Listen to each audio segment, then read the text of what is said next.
But there's also been some downsides since. Tell me. Well, let's have a look at the graph. Net migration.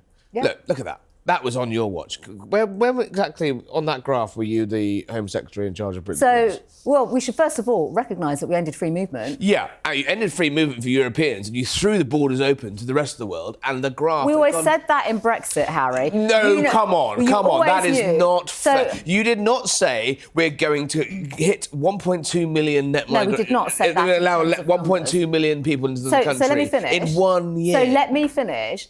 Brightest and the best come into our country. People on skilled work routes and visas. Is that the brightest and the best? We've always said, well, look at it's legal migration, Harry. It's legal. People who come here and work and contribute to our economy. Brightest and the best. Look at the points-based immigration system. For the first time ever, Harry, let me give you some facts. Go on. For the first time ever, we have a points-based immigration system, counting people in and out. You can turn off the immigration system at any stage in terms of what our economy needs and doesn't need. You know, the government should have done more, absolutely, on skills and training Brits. Did every one of those 1.2 million people that flooded into the country in the last 3 years, did they need to come here?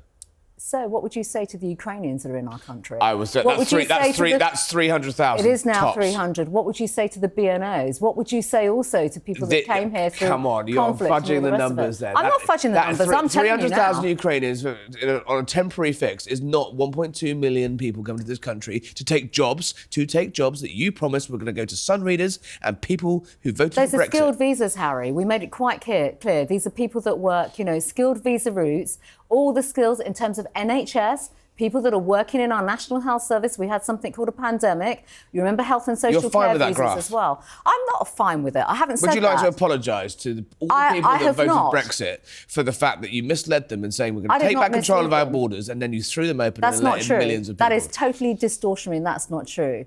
And to be quite frank, we made it quite clear it'd be people from the rest of the world, people with skills, based on our economy. And I think people should apologise for those who are saying that actually... You would like an apology? People in the pandemic came here, health and social care visas. What would have happened to our NHS? Are we now saying, are you and others saying we don't need those people in our NHS?